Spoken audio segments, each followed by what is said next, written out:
My name is Ramona Lehman. I am owner and manager of this motel with my husband Robert. We have been here since June the 1st, 1971, so we've got 46 years under our belt. It was the early 70s, and there were just lots of people traveling, but there weren't a lot of motels. So this place was busy, busy, busy. I mean, we worked day and night. We worked. Everybody asked me, where's the name Munger Moss come from? In the 1930s, there was a place called Munger Resort. It was on the Big Piney River, probably, I don't know, 3-4 miles north of Devil's Elbow. Mr. and Mrs. H.P. Munger ran that place. He died in the early 30s. She met and married Emmett Moss, and that's how you came up with the name Munger Moss. Munger Moss became famous because of their barbecue and their stuff like that. So evidently Pete and Jesse, I thought they owned it, but from what all I can decipher now, I think they just worked there. Pete, no, he's deceased and gone, so I can tell his story. He liked to gamble. So he was shooting craps down in the boot hill. And he told Bob he wanted enough money to make a down payment on the land here and buy the name Munger Moss and the barbecue recipe. And that was in 1945 in August, according to my abstract, that he bought this. And he got a Packard automobile with that too. But okay, now it's still war days.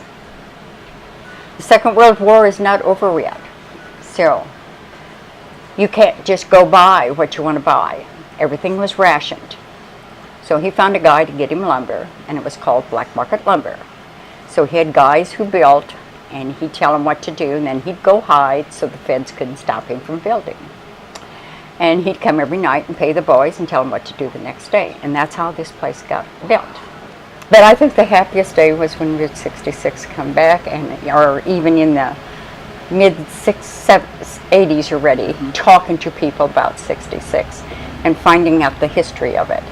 I mean, that was something, history is so important.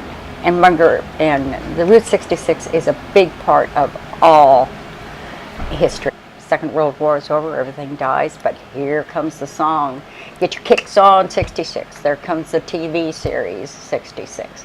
And that just made interest come all back again. And then even sometimes when the movie Cars came out, man, that was a big to-do in a show. And again, here you see more people traveling 66 again. So. And you get a chance to meet people from all over the world. Well, thousands and thousands. You take 46 years times 365 times how many ever read every day? It blows your mind. I don't see you, but I can hear you. Fair enough. See, the room is small. Sure. And then go into the bathroom and you'll see the big shower. I'll let Matt kind of walk in there, that way he can kind of see it. And this is pictures of the Dream Village. What's Nice. this? Look at the bed. There's the fountain. These young ladies are actually we're actually painting murals to reflect the history of Route 66. That's the exact same picture you guys are working Okay, on, too. when they had the opening for that, the Nelsons invited the dignitaries of the state. Oh, wow. They had Boo-Hoos and Boo-Hoos of big shots here, and they played symphonic music and had colored lights on it. That was in St. Louis.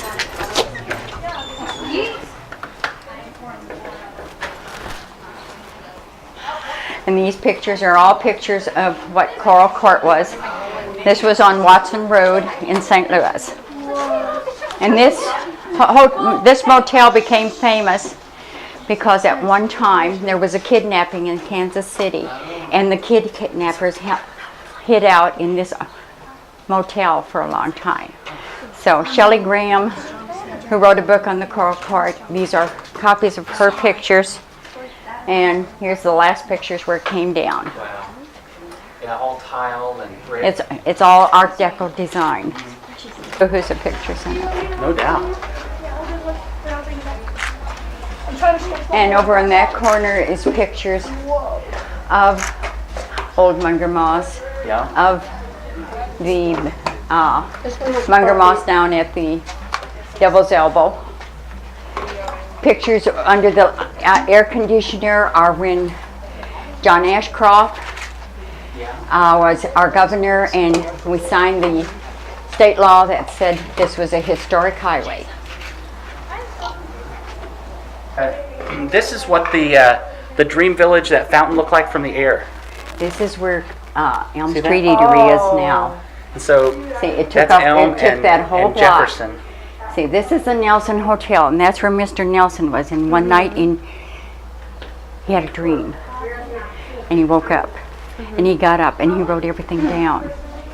That's why it's called Dream Village. He even had all the plans for making the fountain and everything. He dreamt about it.